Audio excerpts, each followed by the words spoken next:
Good morning. So first of all, I got myself a mic. It's been like a month. I think it's been like more than a month since I last uploaded. So I'm like buying all these equipment and not uploading on YouTube. Today's agenda, I'm not going anywhere today. So I don't really know why I'm putting on makeup, but it's just like I'm putting it on for you guys. I want to look good.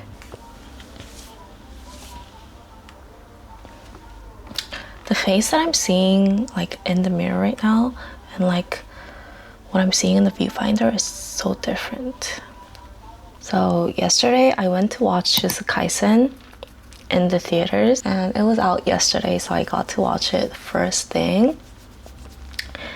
And as a fan, it was disappointing to say the least, because there were just a number of reasons. But first, the running time was really short. It was like an hour and 30 minutes, I think. So it felt really short for me. Also, I knew like a big portion of the movie was gonna be the Shibuya incident, but I didn't know they'd include like that much. And we barely got like any information on the culling game. Like there was a scene of like texts explaining what culling game was, but it went by so quickly that I bet no one in the theater could read that. Like it was so long, but like the subtitles just went by so quickly, so I had no idea what the culling game was. And I don't know, I just like, it wasn't good. I think I just had like high hopes for it because I like Jujutsu Kaisen and I miss Gojo. It's been so long. So just being able to see, you know, my characters on the big screen, like, okay, that itself was enough. Seeing Gojo and Geto and Yuji, and we also got a new character. I think his name was Chenin Daoya or something like that. And his personality's shit, but he's like really good looking. He kind of looks like Gojo actually. I did kind of fall asleep mid-movie, which I do that a lot, but like not for anime, and especially not for Jujutsu Kaisen. So that says a lot about the movie, you know, the way it was able to make me fall asleep, who's been waiting for this movie for like months now. Like I feel like they didn't even have to release the movie because it wasn't anything new. It was just there was such a big portion of the Shibuya incident that we already saw in season 3. Like I knew there were gonna be repeats, but I didn't know it was gonna be like that big of a portion. So I feel like why did they even release the movie at this point? It's just watch the Shibuya incident, and then we're already getting the 4th season next month. So I was happy to see the characters on the big screen, but that was it.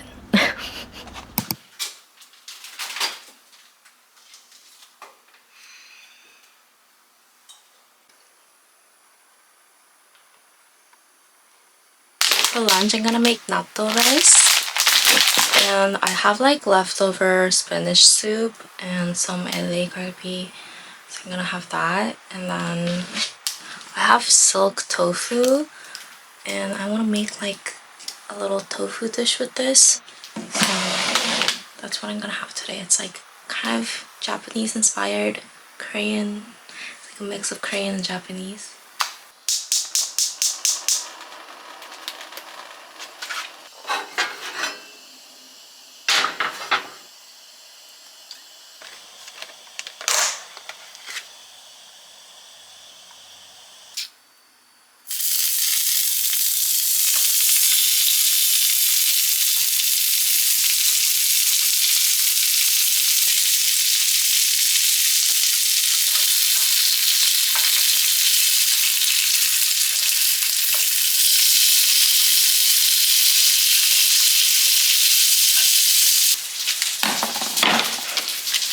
I'm gonna make silk tofu. This is my first time making it, but it's super easy, so.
done. I made silk tofu and I had some leftover LA galbi, so I just warmed that up, and leftover spinach soup, I also warmed that up, and I have natto rice.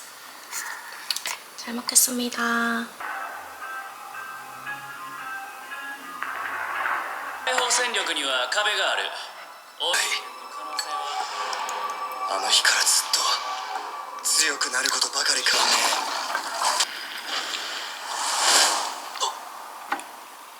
守るんじゃねえ。俺がお前を守るんだバカ野郎。やるく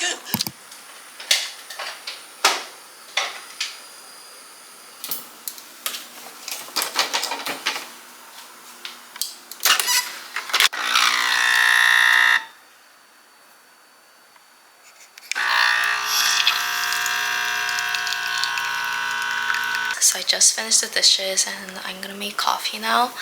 But I bought this dango yesterday at the grocery market, so I want to have this with my coffee. I'm so excited. Oh my god.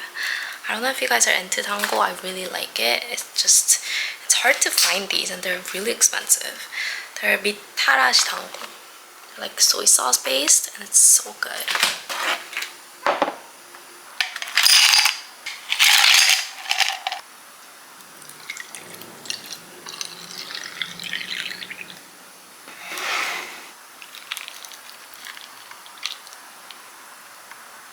This is my coffee. It looks so good. Oh my god. And I'm gonna have it with my mitarashi dango. They look so good.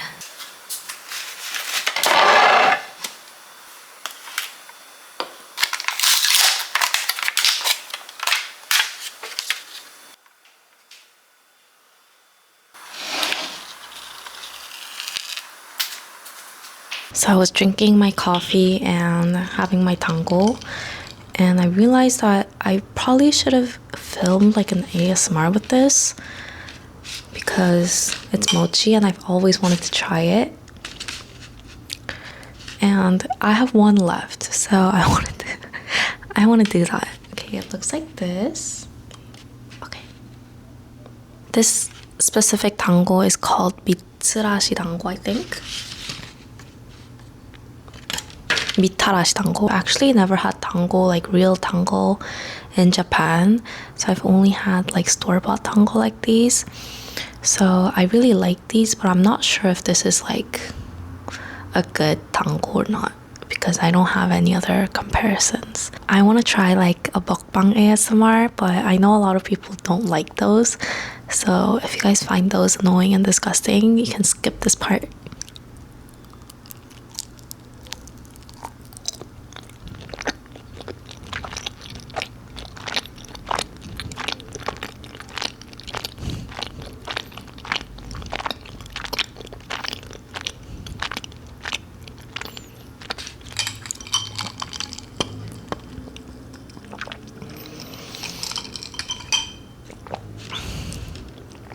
That's really good.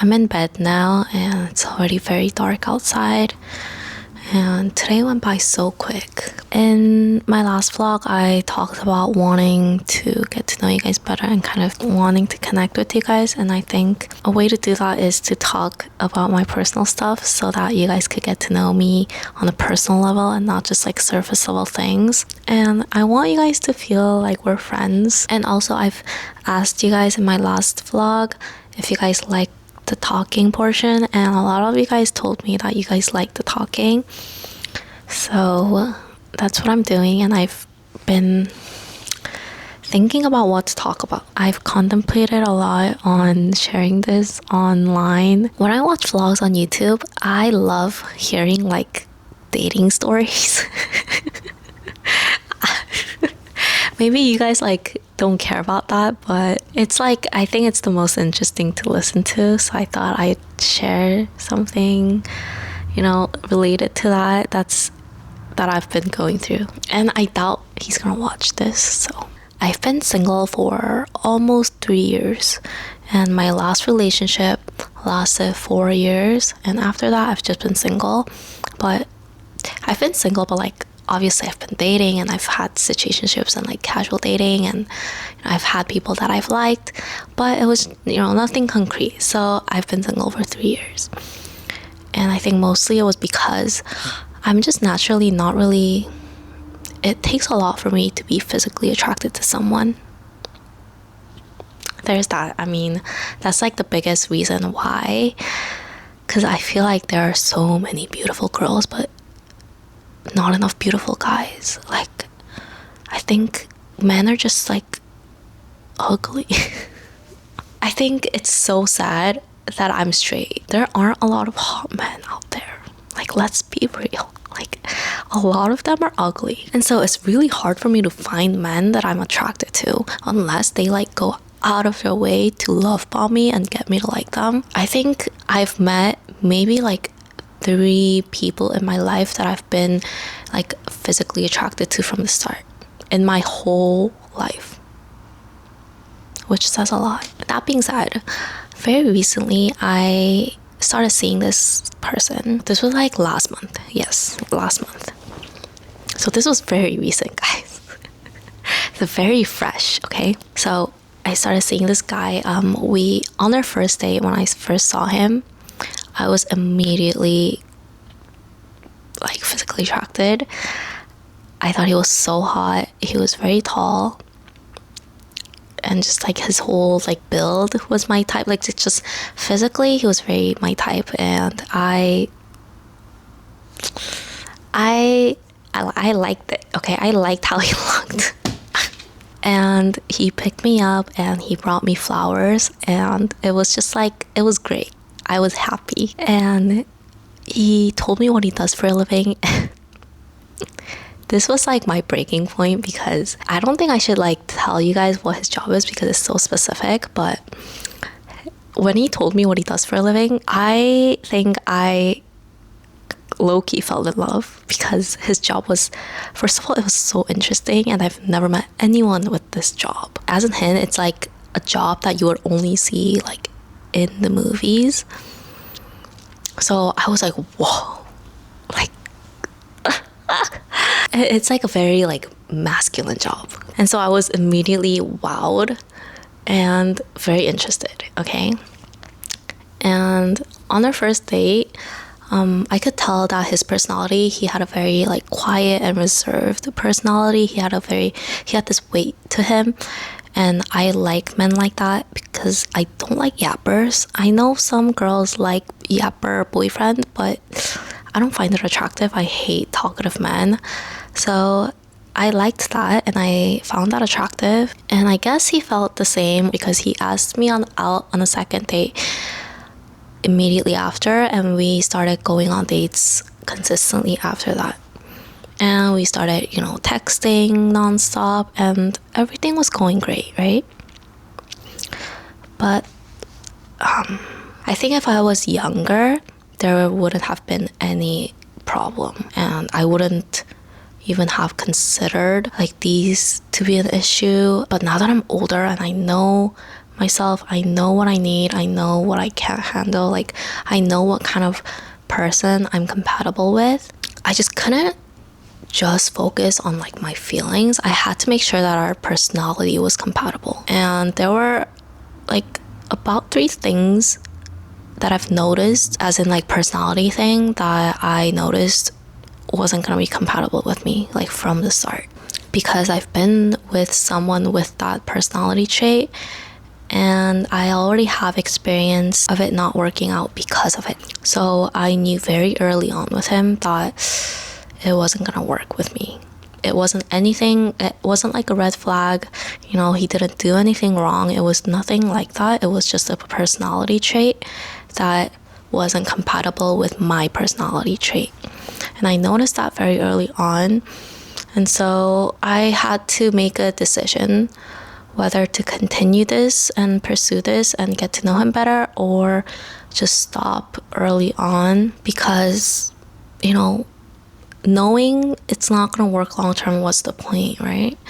Like, I didn't want to waste my time. I made the decision to end it because I thought, if I keep, pursuing this, knowing that it's not gonna work, then I'm gonna grow, my feelings are gonna grow, and it's gonna be harder to end it later on. Because I know exactly what I want in a partner, and he didn't have the qualities that I wanted, or at least I didn't feel like he did, and that was that. I have never in my life once broken up with someone. Like, I've never been the one to end it. I've always been on the receiving side because I'm a very emotional person, and so even if I know in my head that it's not right for me, I still follow my heart, and that's just who I am as a person. So it's always been the other person making the decision for me, and this was the first time that I've ended things with someone with my own hands, on my own will. And it felt so weird. Oh my god. It felt wrong. I was so scared. It was daunting because I was so scared that I'm gonna regret this decision later on, because when someone else does it for me, there's no responsibility on my part. It's very easy. I just need to accept it and move on, right? But when I'm the one making that decision, all the responsibility of that relationship ending is on me. So I've just been going back and forth. There are some days when I think I made the right decision, because it wasn't just one thing that I felt was incompatible. It was about like 3 things. But then there are other days when I think maybe I should have just seen it through, because it's so rare to find someone that I'm attracted to, and I feel like maybe did I let something go that's so rare. So I don't know. I still don't know if I made the right decision, and I'll never know. So it's not like I'm heartbroken, or I'm not like, it's not like that. And also it's like, it's not my first rodeo. But the first initial attraction was so strong for me that I think I just keep thinking about that. But so now that I've shared this with you guys, please let me know what you guys think. Like, I know I couldn't share like full details, but you get the gist of what's going on in my head. So if you guys have similar experiences, please let me know what you think I should do, because some days I'm even thinking like, should I just reach out during New Year's? And also like, I don't know. Girls, please help. Because if he did something wrong, if the reason I ended it was like because of a red flag, I wouldn't be going through this whole like emotional roller coaster, and I wouldn't like think twice about like the decision I've made. But because it wasn't about that, it was just like a compatibility thing, and because I ended it so early on, I don't even know if we were actually even incompatible. I think I've just been so overthinking to a point where I've convinced myself that he's this and this kind of person when I don't actually know. But maybe this is just me, like my feelings talking. Dating is hard, and dating as an adult who has experience is hard. I wish I could go back to my early 20s when I didn't have to overthink, and all I needed was like liking someone, and I just go for it and fall for it and see where it goes without thinking too deep into the future. But now when I meet someone, I'm like looking for things that I want in a partner instead of a boyfriend, which is why it's so difficult, because I'm 27, I want to get married someday. So what is the point of being with someone and creating relationship and connection with someone if it's not gonna be long term? But because of that, I'm like so critical when it comes to like dating that I just cut people off so easily, and so it's like impossible. So I hope that was an interesting listen. I want to know like your dating stories too, so please leave them in the comments. Let's talk. And if you guys have similar experiences, and if you guys have some advice, like dating advice for me, please, like I need all the help I can get. I've been talking to chat so much. Oh my god, I I feel so guilty using chat like as my therapist and as my best friend. I hope he doesn't watch this. I don't even know if I'm gonna add this in the vlog actually. I feel like when I'm editing I'd be like so scared that he might watch this somehow, and yeah, but let me know if like texting him on New Year's is a good idea. Cause I really want to. Just to, I think I should stop talking.